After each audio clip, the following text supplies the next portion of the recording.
जय हिंद स्टूडेंट्स। आज है 13 नवंबर 2024 और आज के द हिंदू न्यूज़पेपर की एनालिसिस हम लोग डिटेल में करेंगे।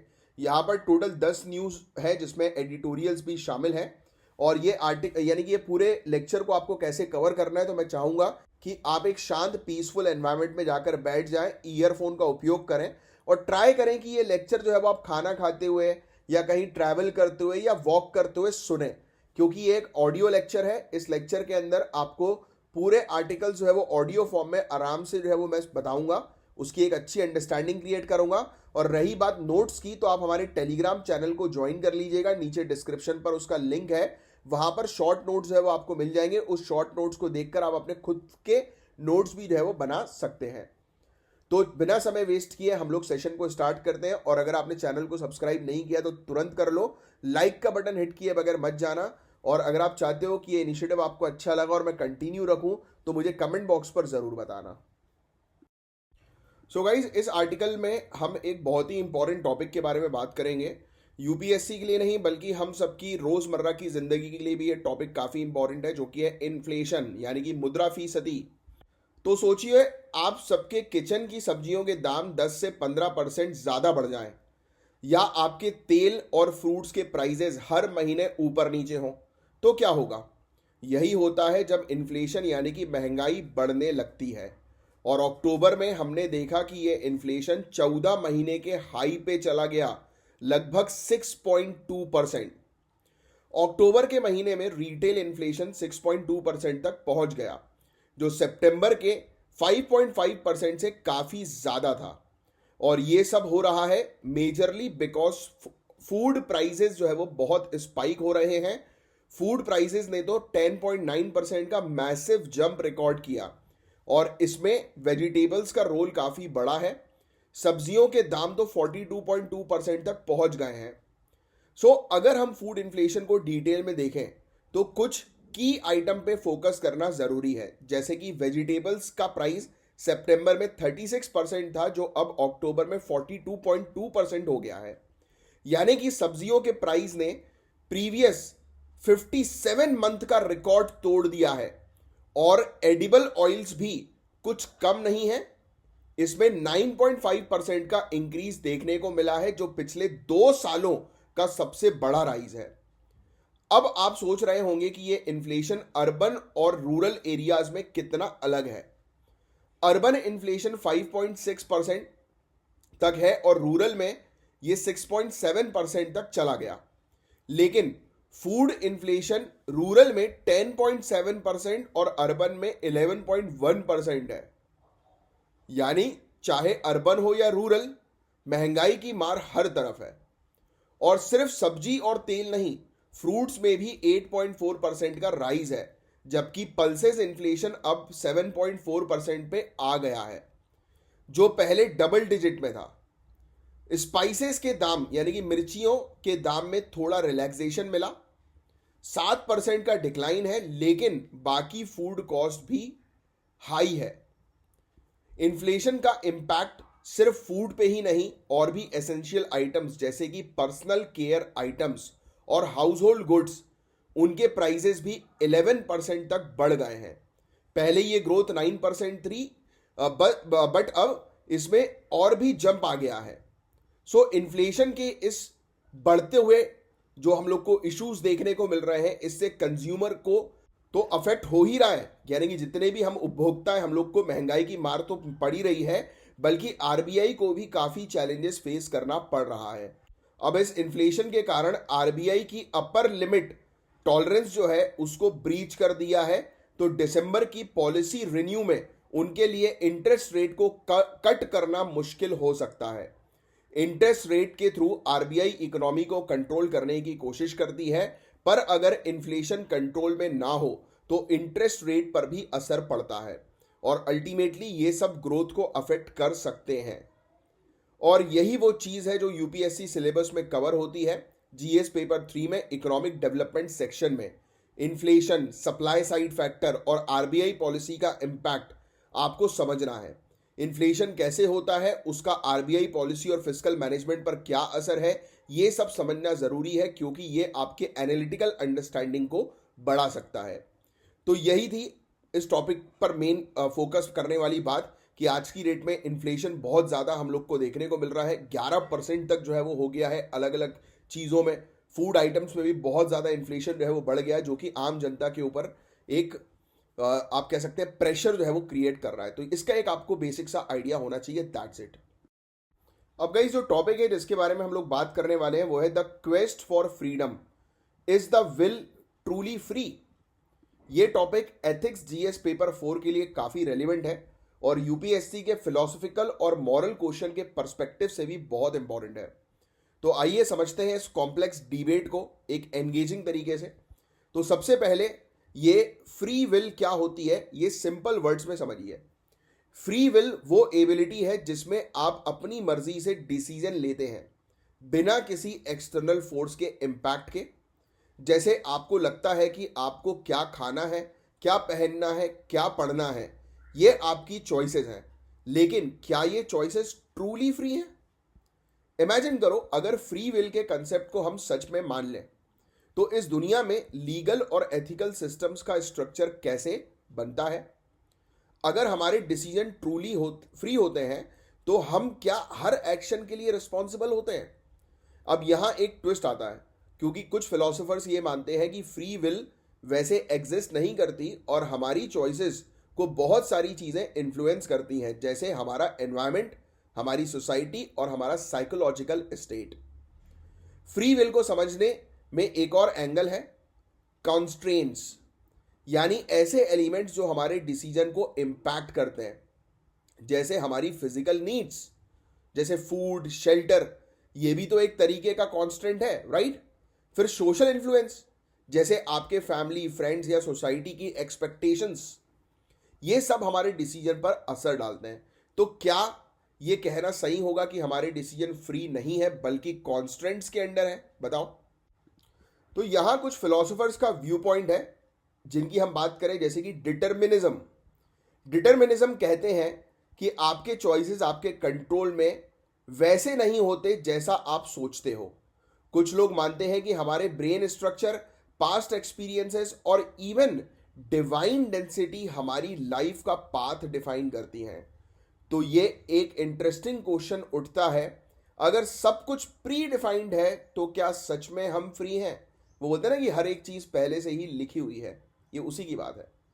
फ्रीडम का स्ट्रगल तो हमेशा से इंसान का एक प्राइम गोल रहा है, एक इंपॉर्टेंट गोल, फ्रीडम, आज़ादी।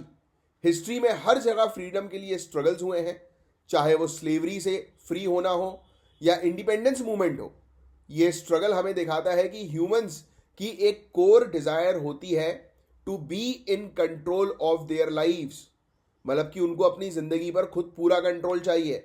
तो क्या हम कह सकते हैं कि फ्री विल भी इसी फ्रीडम का एक इंटरनल एस्पेक्ट है? अब बात आती है एक और इंपॉर्टेंट कॉन्ट्रास्ट पर, individual freedom versus collective freedom. ये मेंस में ऐसे क्वेश्चन आते हैं। आपके पास खुद के डिसीजन लेने का अधिकार है और उसी को हम पर्सनल ऑटोनॉमी बोलते हैं, लेकिन क्या हमेशा इंडिविजुअल फ्रीडम सोसाइटी के इंटरेस्ट के अगेंस्ट आ सकता है? इस पे फिलोसोफर्स का कहना है कि अगर इंडिविजुअल फ्रीडम को सेक्रीफाइस करेंगे तो इंसान की असली क्रिएटिविटी और सेल्फ रियलाइजेशन लूज हो जाएगी। ये एक बैलेंस का पॉइंट है। मैं फिर से रिपीट करता हूं, आपके पास खुद के डिसीजन लेने का अधिकार है और उसी को हम पर्सनल ऑटोनॉमी बोलते हैं, यस। लेकिन क्या हमेशा इंडिविजुअल फ्रीडम, यानी कि आपके खुद की जो फ्रीडम है, आप जो खुद जो फ्री रहते हो, मतलब कि आप आज़ाद हो इंडिविजुअली, क्या ये सोसाइटी के इंटरेस्ट के अगेंस्ट आ सकता है? कई बार हाँ। इसी पे फिलोसोफर्स का कहना है कि अगर इंडिविजुअल फ्रीडम को सेक्रीफाइस करेंगे तो इंसान की असली क्रिएटिविटी और सेल्फ रियलाइजेशन लूज हो जाएगी। ये एक बैलेंस का पॉइंट है। Think of it in this way. सोचो, आपकी पढ़ाई के चॉइसेस, जैसे कि आप कौन सी फील्ड चूज करना चाहते हो, वो आपका पर्सनल चॉइस है कि आपको आईएएस बनना है, आईपीएस बनना है या प्राइवेट जॉब करनी है, that is your personal choice. लेकिन सोसाइटी के कुछ लोग मान सकते हैं कि आप एक पर्टिकुलर फील्ड में कंट्रीब्यूट करो जो उनके हिसाब से सोसाइटी के लिए बेनिफिशियल है। अब यहां आपके इंडिविजुअल राइट्स और कलेक्टिव नीड्स का कॉन्फ्लिक्ट आता है। जैसे कि कई बार फैमिली के अंदर, स्पेशली अगर मैं अपनी फीमेल स्टूडेंट्स की बात करूं, तो मेरी स्टूडेंट्स की तरफ से कई बार मेरे पास ये उनकी प्रॉब्लम सामने आई है, क्योंकि मैं जब स्टूडेंट्स के साथ कनेक्ट करता हूं तो मैं पर्सनल लेवल पर भी कनेक्ट करता हूं, क्योंकि मेरा ऑब्जेक्टिव है कि ये पूरा 1 साल का टाइम पीरियड आपका आप में बहुत सारी प्रॉब्लम्स क्रिएट करेगा 1-2 साल के टाइम पीरियड में सिविल सर्विसेज की जर्नी के दौरान। तो कई बार स्टूडेंट की तरफ से मेरे पास कॉल्स आए कि सर पेरेंट्स चाह रहे हैं कि मैं भी शादी कर लूँ, पढ़ाई बाद में करूँ शादी के। तो पढ़ाई करना उनकी इंडिविजुअल चॉइस है, बट उनकी फैमिली की कलेक्टिव चॉइस क्या है कि वो सेटल हो जाए बच्ची। इसमें आपको एक बैलेंस करना है। अगर आपने कलेक्टिव चॉइस चूज कर ली तो आप फिर फ्री नहीं हो, आपके पास आज़ादी नहीं है अपनी खुद की चॉइस को, यानी कि आपका पर्सनल ऑटोनॉमी नहीं है। Are you getting this point? Clear हो रहा है? कनेक्टिविटी आ रही है? कलेक्टिव फ्रीडम को क्रिटिक करते हुए ये आर्टिकल कहता है कि जब आपको फ्रीडम सोसाइटी के रूल्स और एक्सपेक्टेशन से बाउंड करती है तो आपकी पर्सनल ग्रोथ और सेल्फ एक्सप्लोरेशन का स्कोप कम होता है। जैसे कि नॉलेज और लर्निंग भी एक पर्सनल जर्नी है, इसलिए पर्सनल एजेंसी यानी अपने डिसीजन लेने की कैपेसिटी को कलेक्टिव डॉक्ट्रिन्स के ऊपर रखना जरूरी है। वो बोलते हैं ना कि समाज क्या सोचेगा भाड़ में आन दो, आपको अपने लिए क्या करना है इस पर मेनली फोकस करो। फ्री विल पे फिलोसोफर्स ने अलग अलग व्यूज दिए हैं। डिटर्मिनिज्म की अगर हम बात करें तो ये कहते हैं कि अगर आपकी चॉइसेस एक्सटर्नल फैक्टर से इन्फ्लुएंस्ड है तो एक्चुअल फ्रीडम है ही नहीं। इसके अपोजिट एक और व्यू है जो कहता है कि आप अपनी चॉइसेस कैसे बनाते हैं, उसके बेसिस पर आपके फ्रीडम को डिफाइन कर सकते हैं। ये एक ऐसा टॉपिक है जिसमें डिवाइन डेस्टिनी और ह्यूमन ऑटोनॉमी के बीच टेंशन हमेशा से रहा है, और इस क्वेस्ट को इवोल्यूशन के साथ भी लिंक किया जा सकता है। हिस्ट्री के पर्सपेक्टिव से देखें तो फ्रीडम का स्ट्रगल भी ह्यूमन एवोल्यूशन का एक हिस्सा है, जिसमें हम लोग नेचर के लॉज और पर्सनल एस्पिरेशन के बीच एक बैलेंस ढूंढते हैं। इंसान हमेशा सर्वाइवल और ऑटोनॉमी के बीच में एक कॉम्प्रोमाइज करता आया है, और यही बैलेंस फ्रीडम का एक इवोल्यूशनरी एस्पेक्ट बन जाता है। तो अब अगर हम मॉरल सिस्टम की बात करें तो इस डिबेट का इंपैक्ट वहां भी है। यह आर्टिकल कहता है कि मॉरल फ्रेमवर्क को इंडिविजुअल ऑटोनॉमी का रिस्पेक्ट करना चाहिए, ना कि किसी एक्सटर्नल डॉक्ट्रिन या अथॉरिटी के फोर्स से इंपोज होना चाहिए। यह पॉइंट यूपीएससी के एथिक्स सेक्शन में काफी रेलिवेंट हो सकता है जब आपसे मॉरल प्रिंसिपल और ऑटोनॉमी के बीच बैलेंस पे एक क्वेश्चन पूछ लिया जाए। तो फ्री विल का यह डिबेट आपको दुनिया को एक नए नजरिए से देखने में हेल्प कर सकता है। यह समझना जरूरी है कि हमारे डिसीजन और चॉइसेस कैसे बनते हैं। कई बार हमारे डिसीजन और चॉइसेस जो है वो एक्सटर्नल फैक्टर्स के कारण भी बनते हैं, काफी सारे फैक्टर्स इन्फ्लुएंस करते हैं। तो एज यूपीएससी एस्पिरेंट आपको ऐसे टॉपिक में एनालिटिकल सोच रखनी होगी, क्योंकि यह क्वेश्चन आपसे एग्जाम में एथिक्स और मॉरल रीजनिंग के कॉन्टेक्स्ट में पूछा जा सकता है। तो ये था एक काफी अच्छा एथिक्स के पर्सपेक्टिव से टॉपिक। इसमें लिख लेना आप नोट्स में। पहली चीज तो आप ये लिखना कि पर्सनल ऑटोनॉमी वर्सेस कॉन्स्ट्रेंट, और दूसरा आप जो है वो लिखना मॉरल एक मिनट रुकना, दूसरा आप जो है वो क्या चीज लिखोगे, आप लिखेंगे मॉरल फ्रेमवर्क वर्सेस या moral system versus individual choice.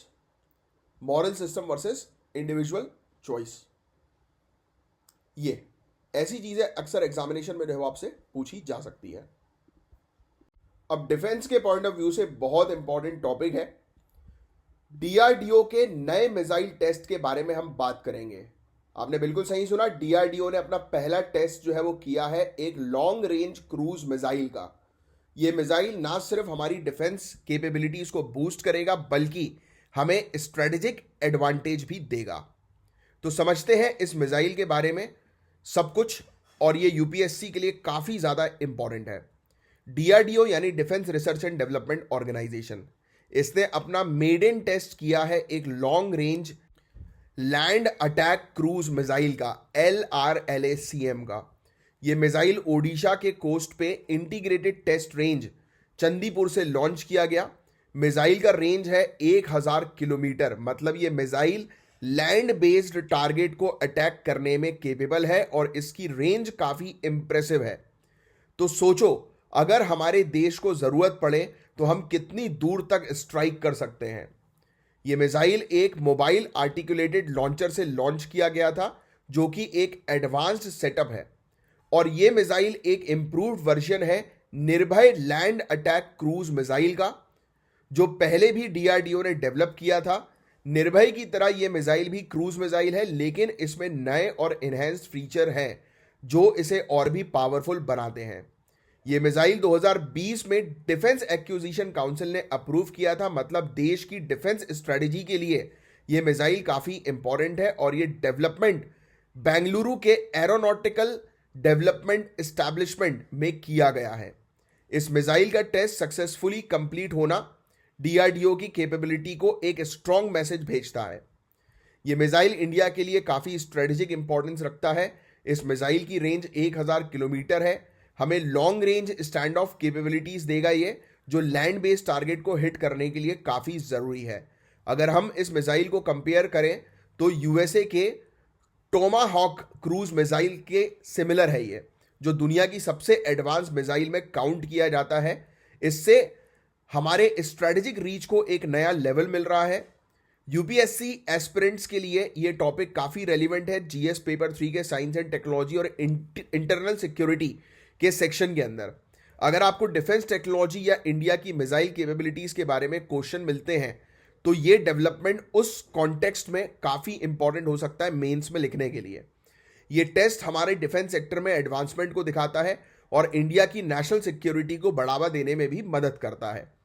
ये था डीआरडीओ के लॉन्ग रेंज क्रूज मिसाइल का मेडन टेस्ट, और हमारे लिए एक प्राउड मूवमेंट है ये, और ये मिसाइल हमारी डिफेंस कैपेबिलिटी को एक स्ट्रॉन्ग बूस्ट देगा। तो होपफुली ये इन्फॉर्मेशन आपको अच्छी लगी हो, और चेक कर लो कि आपने चैनल सब्सक्राइब किया है कि नहीं। अगर नहीं किया है तो तुरंत जो है वो चैनल को सब्सक्राइब भी कर लो। अब गाइस, इस टॉपिक में हम बात करेंगे एक ऐसे ग्लोबल ब्रेक थ्रू के बारे में जो क्लाइमेट चेंज के फाइट में एक नया चैप्टर लिखने जा रहा है, the approval of global carbon market at 2019 in Baku. ये टॉपिक डायरेक्टली रेलिवेंट है यूपीएससी प्रिपरेशन के लिए, स्पेशली जीएस पेपर 3 इन्वायरमेंट और इकोलॉजी और जीएस पेपर 2 इंटरनेशनल रिलेशंस में ये बहुत इंपॉर्टेंट रोल प्ले करेगा। So let's dive into the topic और समझते हैं कि ये कार्बन मार्केट का अप्रूवल किस तरह हमारे फ्यूचर को शेप कर सकता है। और कार्बन मार्केट के बारे में कल के लेक्चर में भी हमने डिस्कस किया था। तो कॉन्फ्रेंस ऑफ पार्टी 29 के क्लाइमेट कॉन्फ्रेंस में एक इंपॉर्टेंट डिसीजन लिया गया है। कंट्रीज ने ग्लोबल कार्बन मार्केट एस्टैब्लिश करने की एग्रीमेंट साइन की है। अब कंट्रीज के पास एक प्लेटफॉर्म होगा जहां वो कार्बन क्रेडिट्स ट्रेड कर सकेंगे। मतलब एक कंट्री जो अपनी एमिशन रिड्यूस करती है वो दूसरी कंट्री को कार्बन क्रेडिट्स बेच सकती है जो एमिशंस को कंट्रोल करने में फेल हो गई है, राइट। सिंपल लैंग्वेज में ये एक ऐसा सिस्टम है जिसमें डेवलप्ड और डेवलपिंग कंट्रीज के बीच में एमिशंस का ट्रेड होगा। आगे की चर्चा करें तो ये कार्बन मार्केट का फ्रेमवर्क पेरिस एग्रीमेंट के आर्टिकल 6 पे बेस्ड है। हाँ, वही पेरिस एग्रीमेंट जिसमें कंट्रीज ने 2015 में क्लाइमेट चेंज को रोकने की कमिटमेंट की थी। आर्टिकल 6 का मेन फोकस है कार्बन ट्रेडिंग को फैसिलिटेट करना, यानी कि बढ़ावा देना। सेक्शन 6.2 बायलैटरल ट्रेडिंग की बात करता है, जबकि सेक्शन 6.4 एक ग्लोबल कार्बन मार्केट एस्टैब्लिश करता है। तो इस एग्रीमेंट के जरिए कंट्रीज को एक ग्लोबल सिस्टम मिलेगा जिसमें वो अपनी एमिशन रिडक्शन एफर्ट को एक्सचेंज कर सकेंगे। तो ये मार्केट कैसे रेगुलेट होगा? एक यूनाइटेड नेशन सुपरवाइजरी बॉडी जो कार्बन मार्केट को देखेगी। ये बॉडी इंश्योर करेगी कि कार्बन क्रेडिट्स जेन्युइनली रिप्रेजेंट करते हो एमिशन रिडक्शन को, यानी कि कार्बन क्रेडिट जो है वो जेन्युइनली दिखाएगी हाँ भाई एमिशन जो है वो रिड्यूस हो रहा है। मतलब ट्रांसपेरेंसी होनी चाहिए और स्टैंडर्ड सेट किए जाएंगे ताकि कोई भी मिसयूज ना हो। अब ये सब पॉजिटिव लग रहा है, लेकिन इंडिया के कुछ चिंताएं भी थी। इंडियन जो डिप्लोमेट्स थे, डेलीगेट्स थे, उन्होंने ये पॉइंट उठाया था कि कार्बन मार्केट के टर्म्स पूरी तरह से एक्सेप्टेबल नहीं है। लेकिन इंडिया ने यह भी माना है कि एक एग्रीड फ्रेमवर्क बनाने का यह स्टेप इंपॉर्टेंट है ताकि क्लाइमेट गोल्स को अचीव किया जा सके। मतलब कि सिंपल शब्दों में इंडिया को इसके टर्म्स एंड कंडीशंस में कुछ प्रॉब्लम्स नजर आई, बट इंडिया ने फिर भी इसको रहे वो पॉजिटिवली लिया कि चलो ठीक है, ये ज़रूरी है, चलो एक कदम तो हमने उठाया। अगर बात करें अकाउंटेबिलिटी की, तो एक मेजर चैलेंज ये है कि किसी कंट्री को क्रेडिट मिलता है। मान लीजिए एक डेवलप कंट्री किसी डेवलपिंग कंट्री में एफॉरेस्टेशन प्रोजेक्ट फंड कर रही है। अब क्वेश्चन ये है कि एमिशन रिड्यूस किस कंट्री के अकाउंट में जाएगा, डेवलप कंट्री या डेवलपिंग कंट्री, ये क्लैरिटी जरूरी है। देखिए ना, आप बात समझिए, एक डेवलप्ड कंट्री किसी डेवलपिंग कंट्रीज के अंदर पेड़ लगा रही है, तो एमिशन रिड्यूस करने का जो क्रेडिट है वो डेवलप्ड कंट्री के पास जाएगा जिसने पैसे दिए, या डेवलपिंग कंट्रीज के पास जिसने पेड़ लगाए या जिसके यहां पर पेड़ उगे हैं। तो ये क्लैरिटी नहीं है कि वो ये जो रिडक्शन है एमिशन का, उसके पॉइंट्स किसके पास जाएंगे। एक्सपर्ट्स के अकॉर्डिंग आर्टिकल 6.4 की नेगोशिएशंस का सक्सेस कार्बन मार्केट के फ्यूचर को डिफाइन करेगा। ये एक गेम चेंजर हो सकता है, लेकिन एक्सपर्ट्स ने स्ट्रेस दिया है कि मेथोडोलॉजीज को फाइनलाइज करना जरूरी है ताकि एक्चुअल क्लाइमेट बेनिफिट्स हो। अगर ये प्रॉपरली इंप्लीमेंट होता है तो ये दुनिया भर में कार्बन एमिशन को सिग्निफिकेंटली रिड्यूस करने में मदद करेगा। तो ये था कॉन्फ्रेंस ऑफ पार्टी 29 का ग्लोबल कार्बन मार्केट का अप्रूवल और उसका इंपैक्ट। ये स्टेप ग्लोबल क्लाइमेट गवर्नेंस में एक नई डायरेक्शन दे सकता है, लेकिन एग्जीक्यूशन के चैलेंजेस भी हैं। इंडिया का रोल और कंसर्न भी इंपॉर्टेंट है, और आपको यह समझना जरूरी है कि इस मार्केट का इंपैक्ट हमारे सस्टेनेबल डेवलपमेंट और इंटरनेशनल रिलेशंस पर कैसा होगा। यूपीएससी एस्पिरेंट्स के लिए यह टॉपिक काफी इंपॉर्टेंट है, और आपको इसके एनवायरमेंटल, फाइनेंशियल और डिप्लोमेटिक एस्पेक्ट्स को डिटेल में पढ़ना होगा। अगर आपको यह लेक्चर अच्छा लग रहा है, मैं फिर से रिपीट कर रहा हूं, तो प्लीज लाइक का बटन जरूर हिट करना, क्योंकि ये इनिशिएटिव मैं आपके लिए रेगुलरली लेकर आऊंगा, और अगर मैं देखूंगा कि लाइक्स आ रहे हैं आपके, आप पसंद कर रहे हो, तो इसको हम लोग जो है वो कंटिन्यू रखेंगे, और ये काफी बेनिफिशियल है आपके लिए। और टेलीग्राम के चैनल को जरूर ज्वाइन कर लो। अगेन गाइज, ये टॉपिक काफी इंपॉर्टेंट है जिस पर हम लोग बात करेंगे, और ये यूपीएससी प्रिपरेशन के लिए बहुत ही ज़्यादा इंपॉर्टेंट है, और हमारे हर एक टॉपिक इंपॉर्टेंट होते ही आपको पता ही है। फोकस किया जा रहा है यूपीएससी 2025 के ऊपर, और कंटिन्यू रखो, बिल्कुल एग्जाम में आपका सिलेक्शन आपको मिलकर रहेगा, और सपोर्ट जरूर करते रहो यार। हम डिस्कस करेंगे ग्लोबल कार्बन डाइऑक्साइड एमिशन के ट्रेंड और इंडिया का इसमें क्या रोल है उसके बारे में, स्पेशली 2024 के प्रोजेक्शंस के बारे में हम बात करेंगे। तो चलिए शुरू करते हैं। तो सबसे पहले 2024 में ग्लोबल कार्बन डाइऑक्साइड एमिशन का क्या सिचुएशन है। ग्लोबल कार्बन बजट रिपोर्ट के अकॉर्डिंग 2024 में कार्बन डाइऑक्साइड एमिशन 0.8% बढ़ा है। मतलब 2024 में टोटल कार्बन डाइऑक्साइड एमिशन पूरे दुनिया भर में 37.4 बिलियन टन तक पहुंचने वाला है। थोड़ा कम है 2023 के कंपैरिजन में, जिसमें 1.2% का राइज हुआ था। पर यह 0.8% राइज कहां से आ रहा है?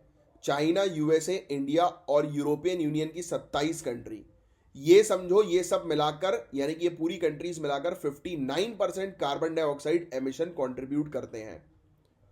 चाइना 31%, यूएसए 13%, इंडिया 8% और यूरोपियन यूनियन की 27 कंट्री 7% कंट्रीब्यूट कर रही हैं कार्बन डाइऑक्साइड एमिशन पे। ये है मेजर कंट्रीब्यूटर्स के स्टैटिस्टिक्स। और अगर हम इंडिया के बारे में बात करें तो इंडिया की एमिशन 2024 में 4.6% इंक्रीज होने की एक्सपेक्टेशन है। इंडिया का कार्बन डाइऑक्साइड एमिशन होगा 3.2 बिलियन टन। ये इंक्रीज कहां से आ रहा है? इंडिया की रैपिड इकोनॉमिक ग्रोथ और इंडस्ट्रियल एक्टिविटी की वजह से। पर यह भी जरूरी है समझना कि चाइना का ग्रोथ सिर्फ 0.2% है और यूएसए का एमिशन तो डिक्रीज हो रहा है 0.6% से। ये डिस्पैरिटी क्लियरली दिखाता है कि इंडिया का इंडस्ट्रियल ग्रोथ और एनर्जी डिमांड बहुत तेजी से बढ़ रही है। अब हम बात करें पर कैपिटा एमिशन की, तो पूरे दुनिया भर में पर कैपिटा एमिशन 2023 में 1.3 टन था। अब अगर हम कंट्रीज के कंपैरिजन की बात करें तो यूएसए का per capita emission 3.9 ton, China का 2.3 टन और इंडिया का सिर्फ 0.6 टन है। यह दिखाता है कि एमिशन पर पर्सन इंडिया में काफी लो है compare to USA and China, लेकिन ग्लोबल स्केल पर इंडिया का टोटल कंट्रीब्यूशन काफी बढ़ रहा है। मतलब कि सिंपल शब्दों में इंडिया वैश्विक स्तर पर इंडिया का कार्बन डाइऑक्साइड एमिशन काफी बढ़ा हुआ नजर आ रहा है। बट अगर पर कैपिटा एमिशन की बात करें, यानी कि इंडिया के अंदर हर एक व्यक्ति कितने कार्बन डाइऑक्साइड को एमिट कर रहा है, तो वो ग्लोबल मतलब compare to USA and China वो काफी कम है। यूएसए और चाइना में पर कैपिटा एमिशन काफी ज्यादा है और इंडिया में कम है। अब बात करते हैं एनर्जी सोर्सेस की और कौन से सेक्टर में एमिशन बढ़ने की संभावना है। तो कोयला, ऑयल और गैस से एमिशन काफी बढ़ने की उम्मीद है, लेकिन स्लाइड चेंजेस हो सकते हैं। कोल का एमिशन 0.2%, ऑयल का 0.9% और गैस का 2.4% बढ़ने की एक्सपेक्टेशन है। मतलब एनर्जी कंजम्पशन अभी भी फॉसिल फ्यूल पे डिपेंड कर रहा है और ये ट्रेंड कंटिन्यू हो रहा है। अब एक और इंपॉर्टेंट बात यह है लैंड यूज चेंज एमिशन का। हर साल 1.1 बिलियन टन का carbon dioxide emission land use changes जैसे डिफॉरेस्टेशन के थ्रू हो रहा है। ये एडिशन और बढ़ता जा रहा है ओवरऑल कार्बन डाइऑक्साइड कॉन्सेंट्रेशन में।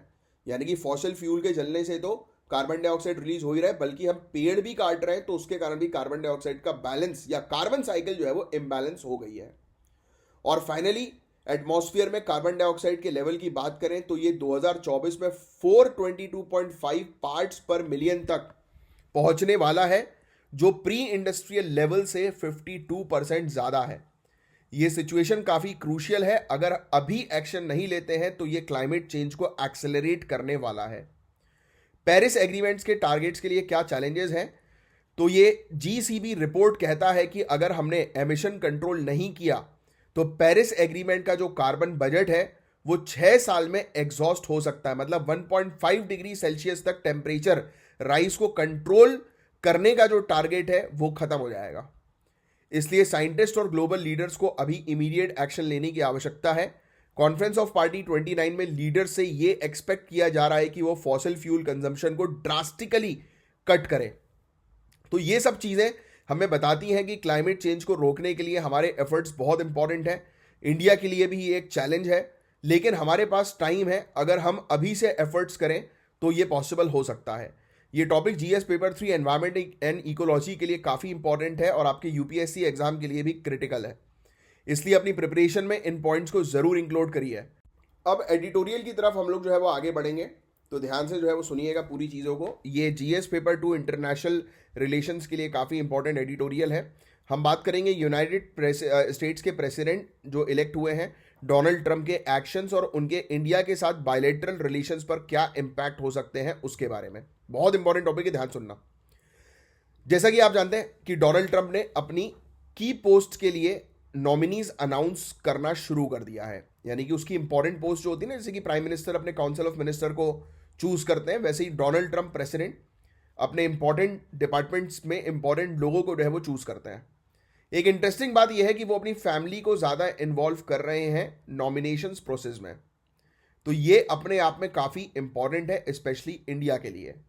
अब सबसे पहले बात करते हैं उस रीसेंट इंटरैक्शन की जो प्राइम मिनिस्टर मोदी और ट्रंप के बीच हुआ था। दोनों ने एक दूसरे को काफ़ी प्रेज किया। याद करिए वो रैलीज जो हॉस्टन और अहमदाबाद में हुई थी। आप समझ रहे हो ये बायलैटरल रिलेशंस के लिए एक अच्छी न्यूज़ है। आपको याद होगा कि जब डोनाल्ड ट्रंप यहाँ पर इंडिया के अंदर अहमदाबाद में आए थे तो किस प्रकार से जो है वो नारे लगे थे। इवन जब मोदी जी वहाँ पर गए थे तो नारे लगे थे, राइट। लेकिन एक चीज़ को समझना ज़रूरी है, ट्रंप को जो ट्रेड पॉलिसी जो ट्रंप बनाता है, ट्रंप के पॉइंट ऑफ व्यू से जो ट्रेड पॉलिसी है वो इंडिया के मेक इन इंडिया और पीएलआई स्कीम के लिए चैलेंज बन सकती है। क्योंकि ट्रंप कभी भी इंडिया को नहीं चाहता है कि वो इंडिया मैन्युफैक्चरिंग करे, वो चाहता है कि सिर्फ इंडिया यूएसए से परचेजिंग करे। अब यह समझना जरूरी है कि ट्रंप ने अभी तक अपने एजेंडा में इंडिया के लिए कुछ बदलाव नहीं किए हैं। अगर हम ट्रेड की बात करें तो ट्रंप ने बोला है कि वो अमेरिकन मैन्युफैक्चरिंग को बूस्ट करना चाहता है। अब ये मेक इन इंडिया के ऑब्जेक्टिव के साथ क्लैश कर सकता है। इंडिया को ये सीरियसली लेना पड़ेगा, क्योंकि अगर ट्रंप अमेरिकन मैन्युफैक्चरर्स को इंसेंटिव्स देना चाहता है तो उनके लिए इंडिया की ट्रेड पॉलिसी एक चैलेंज हो सकती है। इसके अलावा ट्रंप का प्लान टेस्ला और स्टारलिंक जैसी कंपनीज के लिए स्पेशल टैक्स वेवर और ड्यूटी फ्री इंपोर्ट देना है। यह एक ऐसा एंगल है जहां इंडिया को अपनी पॉलिसी को देखना पड़ेगा। अब बात करते हैं कुछ और ग्लोबल इंटरैक्शंस की, जैसे कि यूक्रेन के प्रेसिडेंट जेलेंस्की और इजरायली प्राइम मिनिस्टर नेतन्याहू के साथ भी ट्रंप की बातचीत हुई है। ये सब दुनिया के मेजर कॉन्फ्लिक्ट्स को देखते हुए हो रहा है। लेकिन सबसे इंटरेस्टिंग बात यह है कि ट्रंप का जो स्टैंड है चाइना, साउथ एशिया और इंडो पैसिफिक रीजन पर, वो मोदी गवर्नमेंट के अप्रोच के साथ अलाइन करता है। तो ये एक स्ट्रॉन्ग पॉइंट है इंडिया के लिए, क्योंकि दोनों कंट्रीज का एजेंडा काफी सिमिलर है इन टर्म्स ऑफ चाइना को काउंटर करना। फिर भी कुछ एरियाज हैं जहां दोनों कंट्रीज के बीच डिफरेंसेस हो सकते हैं, जैसे कि ईरान, यूनाइटेड नेशन के इश्यूज और इमिग्रेशन पॉलिसीज।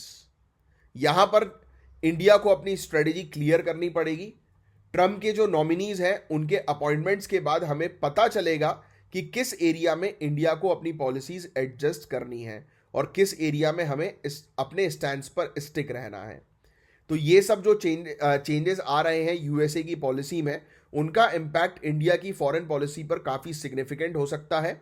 और अगर हम इंडो पैसिफिक और साउथ एशिया की बात करें तो ट्रंप और मोदी के अप्रोच में काफ़ी सिमिलैरिटीज़ हैं, लेकिन कुछ एरियाज में डिफरेंस हो सकते हैं, जैसे इंडिया को मतलब इंडिया की मैन्युफैक्चरिंग सेक्टर, तो ऐसे एरियाज को हैंडल करना पड़ेगा क्योंकि अमेरिका ने अमेरिकन मैन्युफैक्चरिंग पर फोकस करने पर टारगेट किया है। तो ये एक फॉरेन पॉलिसी का डायनेमिक है और ट्रंप की पॉलिसीज को समझने में, अपनी स्ट्रेटजी को रीडिफाइन करने में मदद करेगा। तो हम अगर ट्रंप की स्ट्रेटजी को समझेंगे तो उस अकॉर्डिंग हम अपनी खुद की पॉलिसीज बना सकते हैं। तो ऐसी चीज़ें आपको समझना बहुत ज़रूरी है सिविल सर्विसेज के पर्सपेक्टिव से, कि सामने वाली कंट्रीज़ के अंदर क्या चेंजेस आ रहे हैं, कैसी वो पॉलिसीज़ बनाएगी, तो उस पॉलिसीज़ के आधार पर हमें कैसी पॉलिसीज़ बनानी है। तो ये एक एनालिटिकल अंडरस्टैंडिंग थी जिसको हमने डिस्कस किया। अब गाइस, ये जो टॉपिक है ये इंडियन इकोनॉमी के जीएस पेपर 3 सेक्शन से रिलेटेड है और स्पेशली महाराष्ट्र की इकोनॉमिक डिस्पैरिटी के बारे में है। सो इससे रिलेटेड नोट ज़रूर बनाना, और वैसे तो आर्टिकल्स काफ़ी ज़्यादा इंपॉर्टेंट है, उससे रिलेटेड आपको नोट्स बनाने पड़ेंगे ही, राइट। और उसके लिए मैंने आपके लिए एक सुविधा जो है वो कर दी है, टेलीग्राम पर जो है वो ऑलरेडी आपको जो है वो ब्रीफ रिकॉर्ड जो है वो मिल जाएगा, तो उसको देखकर आप अपने नोट्स बना सकते हो इस पूरे सेशन को सुनने के बाद।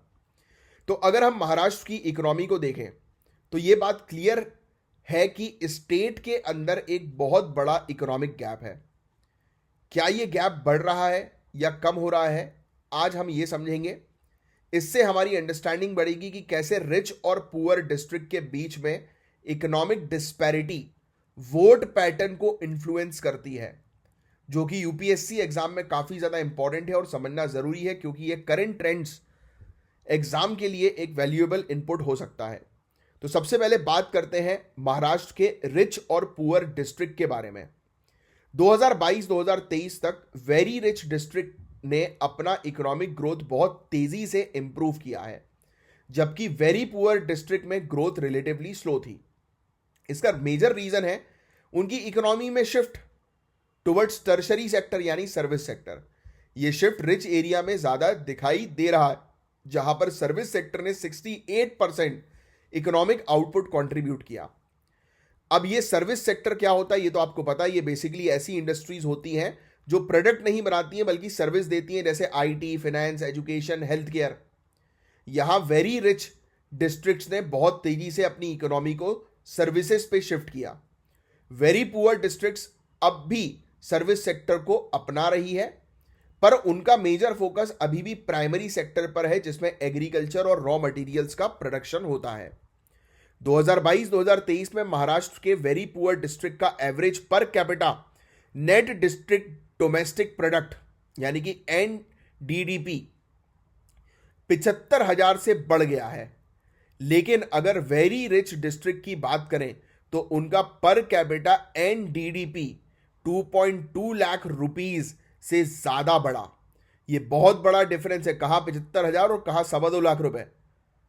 और ये गैप 2022-23 में 2.4 लाख तक पहुंच गया है, यानी कि 2.5 लाख तक पहुंच जाएगा, जो कि कोविड-19 के ईयर्स के कंपैरिजन में बहुत ज्यादा बढ़ गया है।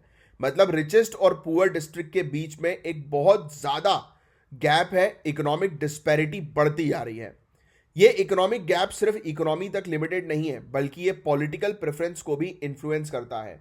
जैसे 2024 के जनरल इलेक्शन में हमने देखा कि रिच डिस्ट्रिक्ट ने एनडीए को वोट दिया, जबकि पुअर डिस्ट्रिक्ट ने INDIA ब्लॉक को वोट किया।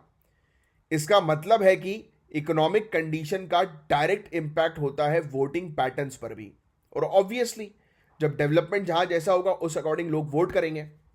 2024 इलेक्शंस में महाविकास अघाड़ी MVA ने पुअरेस्ट डिस्ट्रिक्ट में अपनी पोजीशन स्ट्रांग बनाई थी और वहां पर MVA को 44 से 45% वोट शेयर मिला था। ये वोटिंग पैटर्न्स हमें यह समझाने में मदद करता है कि कैसे इकोनॉमिक कंडीशन पॉलिटिकल चॉइसेस को शेप करती है। सो ये पूरी एनालिसिस ये दिखाती है कि इकोनॉमिक डिस्पैरिटी यानी कि इकोनॉमिक गैप्स जो है वो सिर्फ GDP या ग्रोथ से नहीं बल्कि पॉलिटिकल डिसीजन, वोट शेयर और रीजनल डेवलपमेंट तक सबको इन्फ्लुएंस करती है। इसलिए आपको यह समझना बहुत जरूरी है, क्योंकि UPSC में जब इकोनॉमिक ट्रेंड्स या इलेक्शन के बारे में हम पढ़ते हैं तो यह हमें जानकारी मिलती है कि इकोनॉमी सिर्फ एक चीज के ऊपर डिपेंडेंट नहीं होती, बहुत सारी चीजों के ऊपर डिपेंडेंट होती है और उसमें सबसे इंपॉर्टेंट चीज होती है पॉलिसी मेकिंग। तो ये एक काफी इंपॉर्टेंट टॉपिक था जो आपको थोड़ा सा ध्यान में रखना है, राइट। अब गाइज हम बात करेंगे एक बहुत important topic, again GS paper 2 के पॉइंट ऑफ व्यू से, हेल्थ पेपर से रिलेटेड है ये, और debating the healthy longevity initiative ये टॉपिक का टाइटल है। इस टॉपिक से हमारे हेल्थ सिस्टम के चैलेंजेस और स्ट्रेटजीज को समझना जरूरी है, स्पेशली जब बात हो रही हो नॉन कम्युनिकेबल डिजीज की और एल्डरली पॉपुलेशन के हेल्थ कंसर्न की। तो सबसे पहले समझते हैं कि हेल्दी लॉन्गिटिविटी क्या है। तो हेल्दी लॉन्गिटिविटी का मतलब है एक लंबी और हेल्दी लाइफ जिसमें हेल्थ रिस्क कम हो और लोग अपनी पूरी जिंदगी एक्टिव और इंडिपेंडेंट वे में जी सकें। पर क्वेश्चन यह है कि क्या हमारे हेल्थ सिस्टम में वो कैपेसिटी है जो इस तरह की लॉन्गिविटी को सपोर्ट करे। तो इसी पर हम बात करेंगे। तो नॉन कम्युनिकेबल डिजीजेस ये वो डिजीज है जो लाइफस्टाइल और एनवायरमेंटल फैक्टर्स की वजह से होती है, जैसे डायबिटीज, हार्ट डिजीज और कैंसर। ये डिजीजेस इंडिया में बहुत तेजी से बढ़ रही हैं, स्पेशली एल्डरली पॉपुलेशन में। आप सोचिए अगर ये डिजीज ज्यादा होने लगती हैं तो हेल्थ केयर सिस्टम पर कितना प्रेशर पड़ता है। वर्ल्ड बैंक की एक report unlocking the power of healthy longevity, जिसमें यह हाईलाइट किया गया है कि लो और मिडिल इनकम कंट्रीज को अपने हेल्थ केयर सिस्टम को अडेप्ट करना होगा एजिंग पॉपुलेशन के लिए। आपको यह जानकर शॉक लगेगा कि आज से 2050 तक नॉन कम्युनिकेबल डिजीजेस की वजह से पूरे दुनिया भर में डेथ का नंबर 61 मिलियन से बढ़कर 92 मिलियन हो सकता है। इंडिया भी इस ट्रेंड से अलग नहीं है। हमें अपने हेल्थ केयर सिस्टम को मॉडर्नाइज करना होगा और इस ग्रोइंग एल्डरली पॉपुलेशन की नीड्स को एड्रेस करना होगा। इंडिया की एल्डरली पॉपुलेशन बहुत तेजी से बढ़ती जा रही है।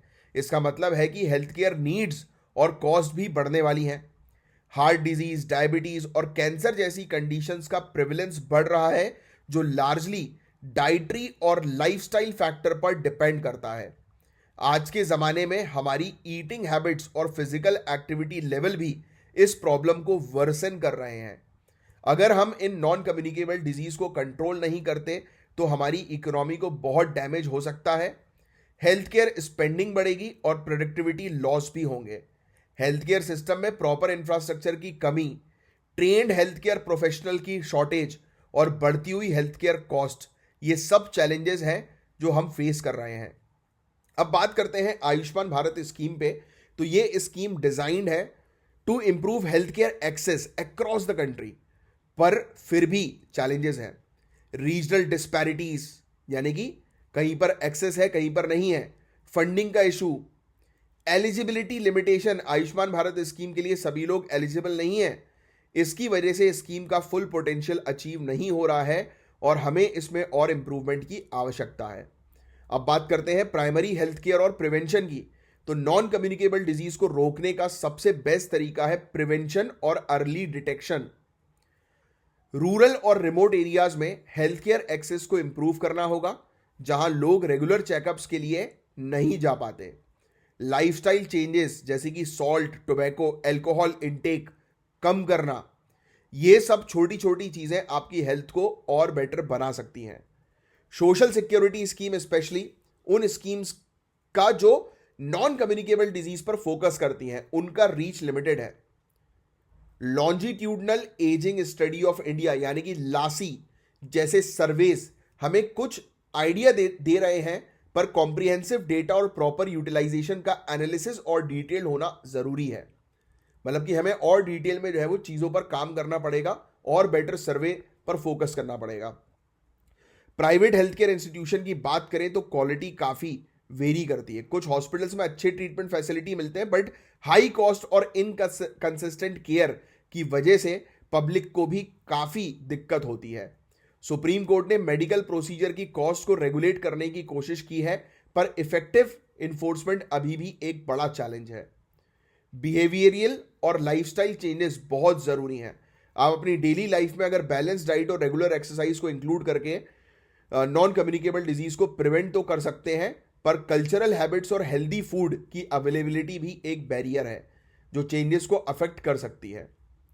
सो हेल्दी लॉन्जेविटी को अचीव करना है तो हमें अपनी हेल्थ केयर सिस्टम को मजबूत करना होगा। Accessible health care, better financing और प्रिवेंटिव हेल्थ मेजर्स को प्रमोट करना होगा, और ये कोऑर्डिनेटेड प्रयास अक्रॉस पॉलिसीज, इंफ्रास्ट्रक्चर और सोसाइटल अवेयरनेस से ही हो सकता है। और अगर हम प्रॉपर सुधार लाएं, अवेयरनेस कैंपेन चालू करें, तो इंडिया अपनी एल्डरली पॉपुलेशन के हेल्थ इश्यूज को एफिशिएंट तरीके से एड्रेस कर सकती है। तो काफी इंपॉर्टेंट जो है वो टॉपिक था। इससे आपको ये क्लियर हो गया होगा कि हमारे हेल्थ केयर सिस्टम को मॉडर्नाइज करना होगा और अपनी एल्डरली पॉपुलेशन के लिए better health care system create करने होंगे। तो ये था एक टॉपिक जो काफी ज्यादा इंपॉर्टेंट था हेल्थ केयर पर्सपेक्टिव से और इंडिया की सिचुएशन के पर्सपेक्टिव से।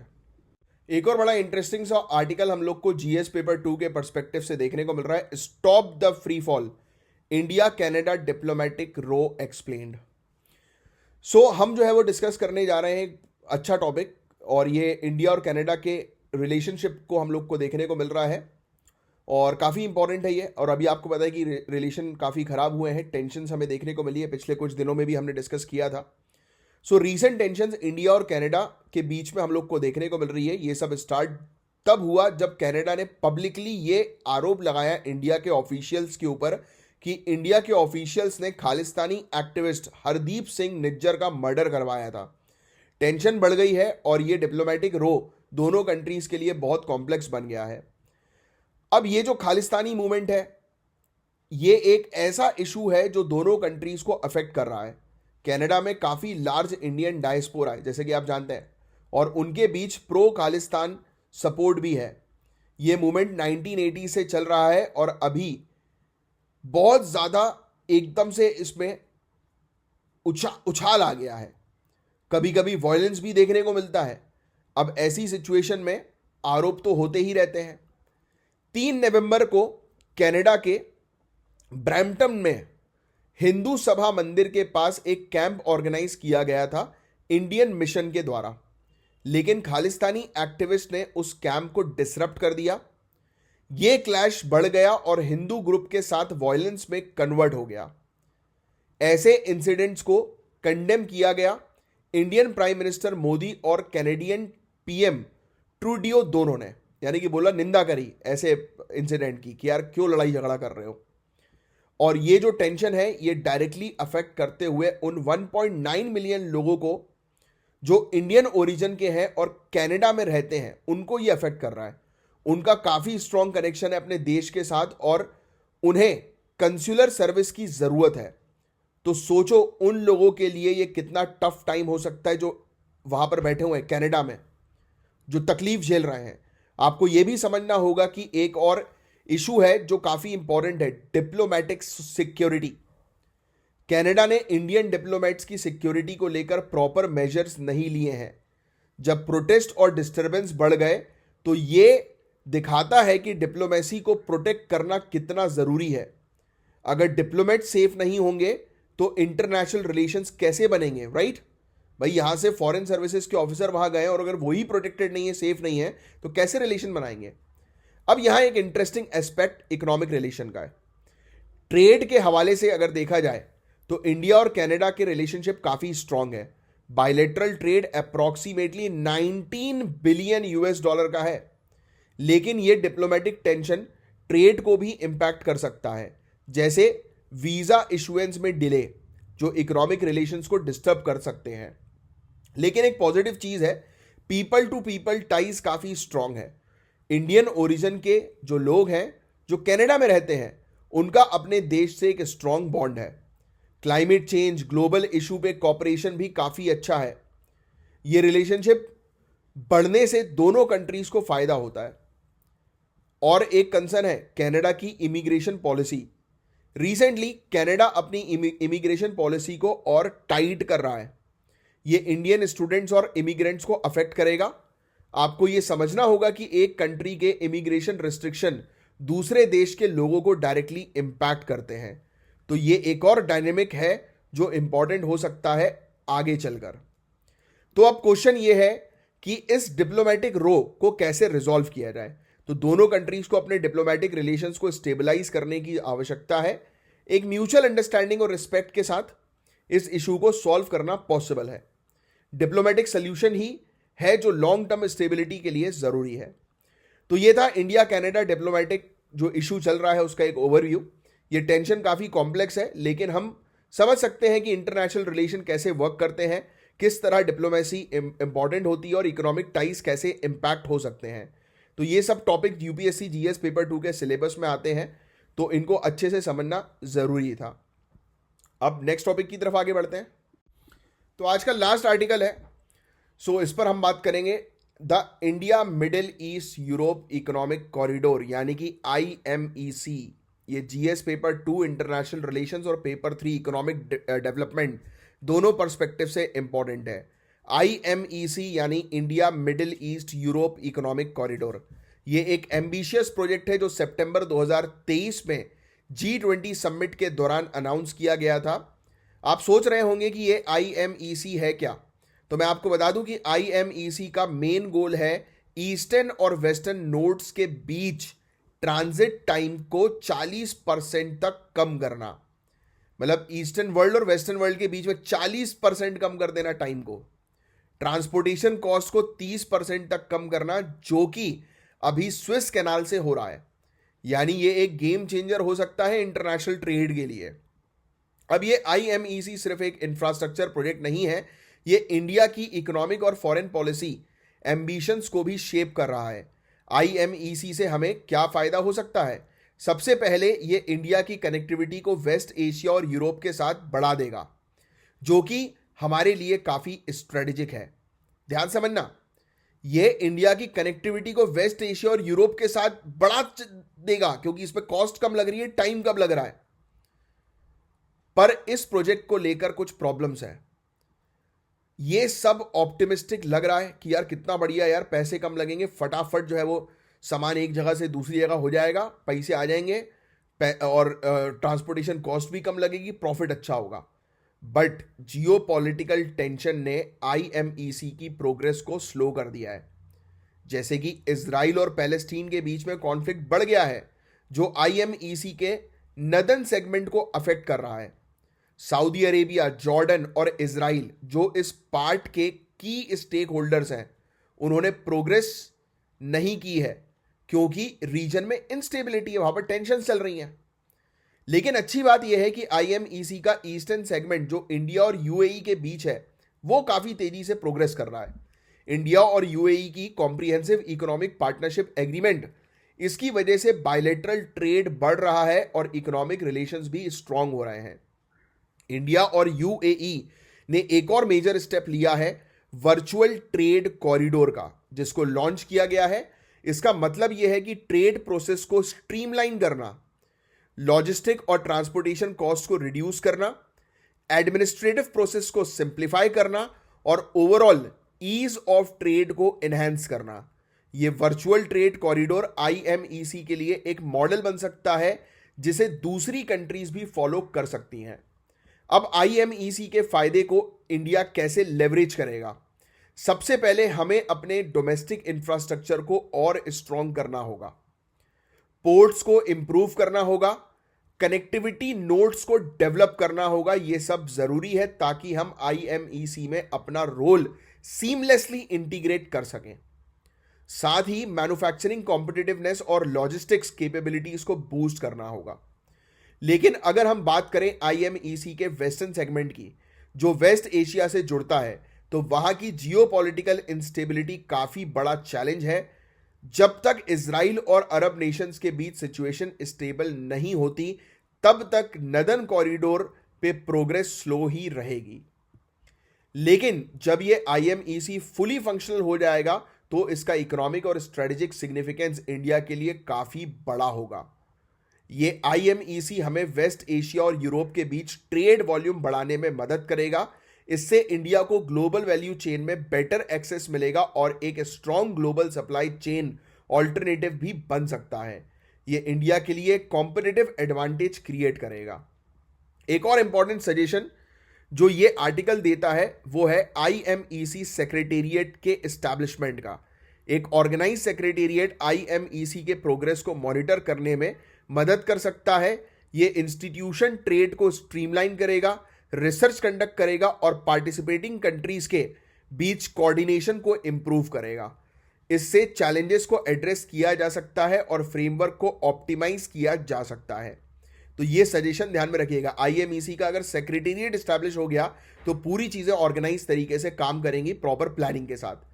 सो ये India middle east Europe economic corridor IMEC जिसको हम लोग कह रहे हैं, ये उसकी एक मिक्स्ड रिपोर्ट थी। यहाँ काफी पोटेंशियल है, लेकिन जियोपॉलिटिकल टेंशंस और रीजनल इनस्टेबिलिटी को देखते हुए कुछ चैलेंजेस भी हैं। सो काफी इंफॉर्मेटिव ये आर्टिकल था और उम्मीद करता हूँ ये पूरे आर्टिकल्स बहुत अच्छे से आपको जो है वो समझ में आए होंगे, राइट, और अच्छा लगा होगा आपको। और ये इनिशिएटिव अच्छा लगा है तो कमेंट बॉक्स पे जरूर बताना। अब मैं मिलूंगा आपसे नेक्स्ट लेक्चर में कल। तब तक के लिए bye bye, take care, have a great day ahead. जय हिंद।